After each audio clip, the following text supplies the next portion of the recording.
I placed the last fork beside the linen napkin and stepped back to take in the table, quietly proud of the almond cake centered on the stand. Powdered sugar settled like a dusting of early snow. The violet-trimmed china was only for special occasions, but I suppose a birthday counted, Juliet's birthday. They arrived 15 minutes late, breezing in with cold air and the scent of perfume that didn't come from anywhere near a pharmacy. Juliet wore a pale satin dress, the kind that doesn't wrinkle because it's never meant to sit.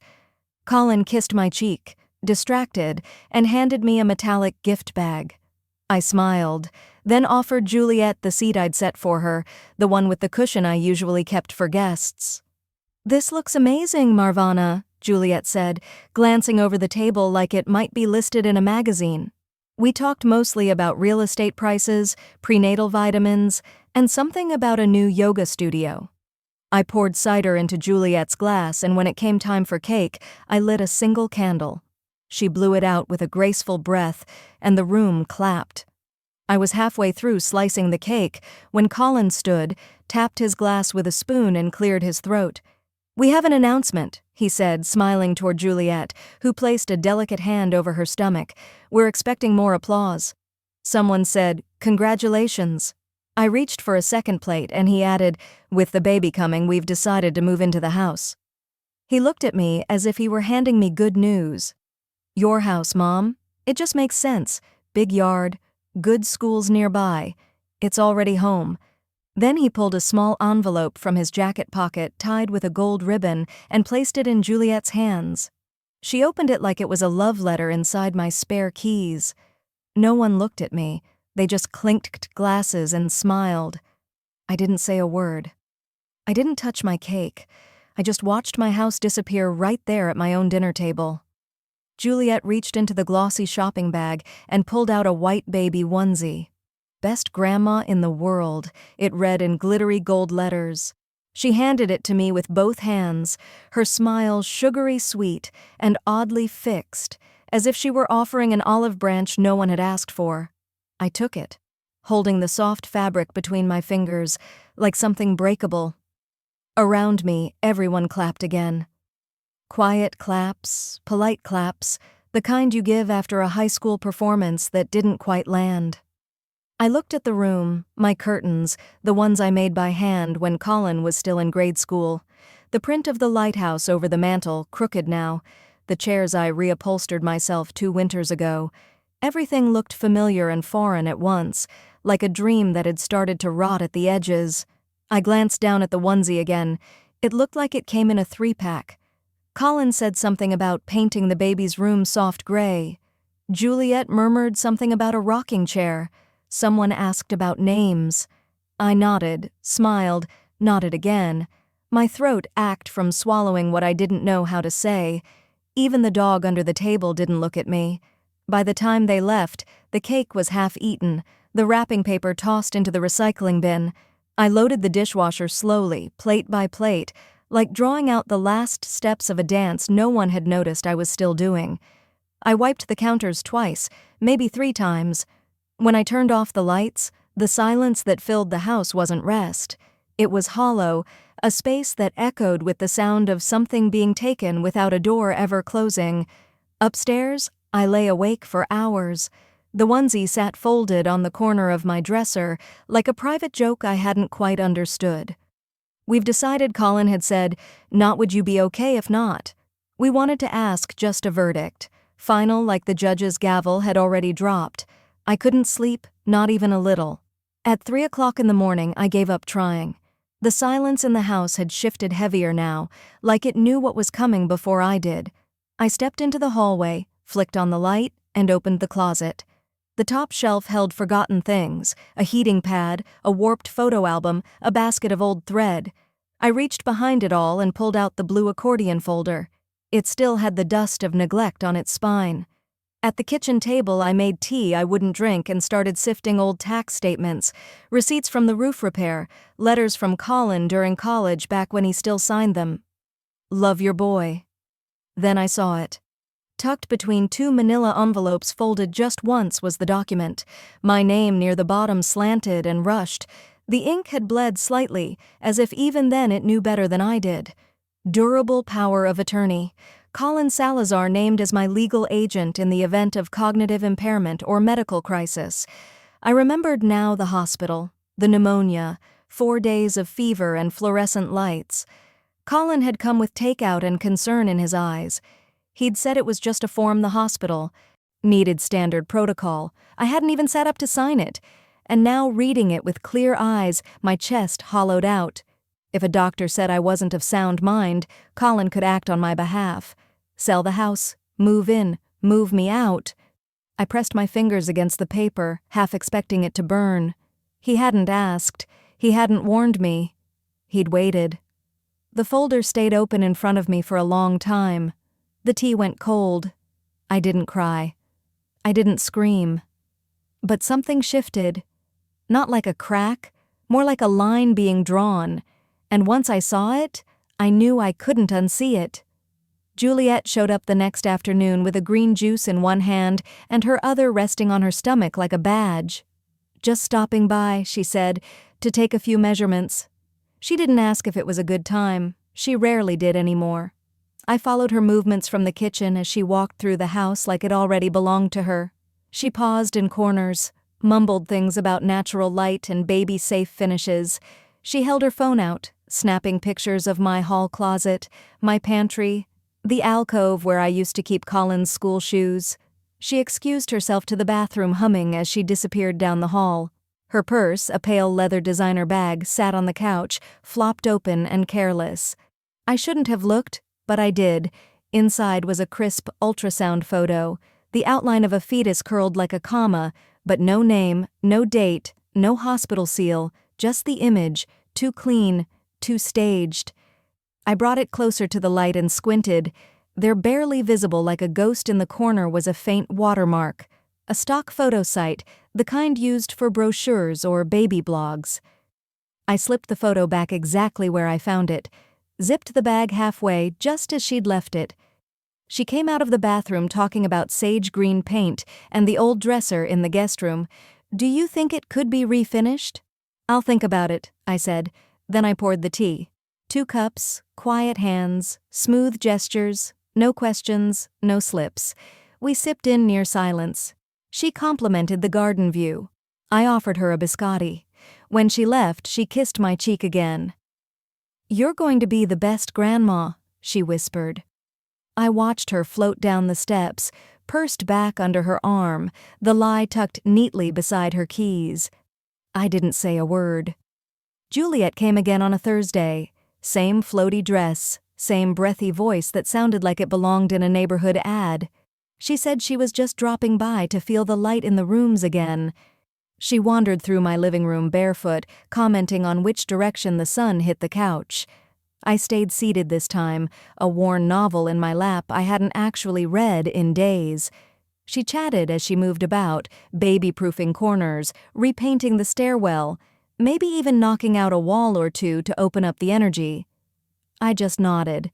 I didn't trust my voice anymore. Before leaving, she accidentally left a sketchbook on the arm of my chair. "I'll be back next week," she said sweetly. "Let me know what you think." Then she kissed my cheek again and walked out, humming. I waited until I heard the car pull away. Then I opened the book. Every page was labeled meticulously drawn diagrams of my house, my walls, my floors, arrows and notes in pink ink. "Remove for light play area here." Juliet hates this brown must-go. Taped inside were swatches, soft creams, pale blues, one with a faint shimmer. I ran my fingers over each square like they could still remember my hands scrubbing those walls clean every spring. The final page was a spreadsheet. Salridge family renovation budget, $29,500. There were numbers, contractors, estimated labor timelines, but no mention of me. Not once. I closed the sketchbook, gently, carefully smoothing the crease down the spine. I placed it back where she'd left it. Same angle, same page, slightly sticking out. 15 minutes later, she came back inside for it, smiling like nothing in the world had shifted. "You'll be the best grandma," she said again, her tone more script than affection. I walked her to the door and watched her drive away. I called Clara the morning after Juliet's visit. Yolanda had slipped me her number on a yellow sticky note weeks earlier, said she was the kind who'd seen things. I didn't explain much. I didn't have to. Her voice was calm, low. She told me to bring everything. Clara's office was above an old pharmacy, quiet and dim, the kind of place where you spoke with your eyes as much as your mouth. I handed her the blue folder without a word. She read for a long time, flipping pages slowly, then going back to the beginning. When she looked up, her mouth pressed into a flat line. "It's all legal," she said. "If your son gets a doctor to sign off any doctor, he could act on your behalf. Sell the house, move assets, change your care plan." I said nothing for a moment. Then I looked at her and said what had been sitting in my chest for days. "I don't want to be erased quietly." She nodded once. "I know someone. His name was Ignacio Torres. A notary, mostly retired, still sharp. The kind of man who knew how to tie knots so they didn't come undone." We met the next afternoon. Ignacio didn't offer coffee or pleasantries. He opened his notebook, clicked his pen, and said, "What do you need done?" I told him I needed to sell my house quietly. No banners, no moving vans, no signatures they could intercept. He made 2 calls while I sat there. 2 days later, Salvador arrived. Worn boots, quiet eyes, a handshake, like closing a vault. We spoke less than 15 minutes. I told him the house came with the washer and dryer, but nothing else. He offered a price below market. I didn't haggle. I said yes. We signed that Thursday morning. No champagne, no ribbon, just a pen I brought myself, and a copy I folded into my purse. That afternoon, I began packing the parts of my life no one else knew how to recognize. I started with the smallest things. A photo of my parents tucked into a coat pocket. My late husband's letters sealed in a plastic bag hidden under the liner of an old suitcase. No boxes, no tape, no noise. If someone walked in, they'd think I was packing for a short trip, maybe a weekend, not a final one. I wrapped the framed photos in scarves, the spines of my cookbooks, in old flannel shirts. My mother's teapot, the one with the chipped lid, I wrapped in 2 dish rags and slid into a canvas grocery bag under the sink. There was no urgency, only precision. Each drawer was sorted, each cabinet wiped down. I left the linen closet intact, towels folded, spare sheets in place. But the will had changed, the trust was in place, the deed had moved hands. I forwarded my mail to a small box in San Angelo and canceled the landline. I left the fridge stocked just enough to look lived in. A weekend bag sat by the front door, half-zipped visible. A decoy. Juliet came by again that Saturday, all warm smiles and breezy charm. Said she was just in the neighborhood. I made her tea, let her sit on my sofa, let her talk about floor-stained colors and playroom lighting. She left with a hug and a phrase she liked to toss at me like a gift. "You'll be the best, Grandma." I smiled. I nodded. Then I watched her drive off from behind the curtain. That night, my phone buzzed on the table. It was Colin. "Don't make this harder than it is. It's already ours." No greeting, no question, just assumption in a sentence. By the time the sun came up, I had already taken down the picture over the fireplace. The only thing left hanging was the silence. By the time their car pulled into the drive, I was already gone sipping gas station coffee from a paper cup. The porch looked bare in the video. No rocking chair, no wind chime, no me. Juliet stood there, her eyes glistening in the morning sun, holding a folded cardigan that didn't belong to her. The caption read, "Clearing out Grandma's house for baby Solage." The music was soft, nostalgic, the kind they play in furniture commercials. I watched it from the booth of a roadside diner, my phone resting on a napkin. Comments poured in. How could she leave like that? No warning, no compassion. That poor young couple, they didn't know me. They didn't ask, and I didn't answer. I closed the app, slipped the phone into my purse, and focused on what mattered. By mid-morning, I was back in Clara's office. She had coffee waiting. Real coffee. She read the draft. I'd brought every line of it. My new will, the trust, the protections, the quiet hearth fund, a long-term account to help women over 60 facing coercion, displacement, or quiet eraser behind sweet voices and family smiles. My savings, the proceeds from the house sale and everything I didn't owe anyone, placed into something no one could rewrite or wrap in a ribbon. Clara nodded when she finished. "It's thorough," she said, "and it's yours." I signed one page, then the next. No ceremony, no applause, just clean ink on warm paper. By the time I stepped back into the hallway, I felt taller, not louder, but solid like stone. No one had the tools to chip away. I checked into a short-term rental near a lake where the wind moved slower, where the porch light didn't flicker from too many rewires. That night, Juliet posted again. This time, a video inside my old living room, now bare walls and muted grief. We were going to bring our child home here. Let them tell it. Let them stage it. I had other plans to fund. They came on a Thursday early afternoon, after the mail had been dropped and the shadows were short. I recognized the car, first Colin's hybrid, the one he once said was too sensible for family errands. He stepped out in the same suit jacket he wore at the wedding, the shoulders stiff with dust. Juliet followed her dress, pale and floating, like she was hoping for a soft breeze and a softer welcome. She held a bottle of wine wrapped in gold foil and something else, square, flat pastel ribbon tied neatly at the corner. A frame. I didn't have to see it up close to know what it was. They stood on the edge of the porch, rehearsed concern on their faces. Mom Colin called, "We just want to talk." His voice carried through the screen door, gentle but strained. Juliet stepped forward, held the frame against her chest like a peace offering. "Don't make the baby grow up without you," she whispered. I stayed behind the linen curtain still. There was no baby. There never had been. Juliet's hand curled tighter around the wine bottle. "You're really going to treat your grandchild like a stray?" I didn't answer. She waited. He adjusted his collar. They shifted, glanced at each other. The wind picked up. A dog barked down the street. Still, I didn't answer. After a long pause, they stepped back together. Colin looked toward the window once more, almost hopeful, but I didn't move.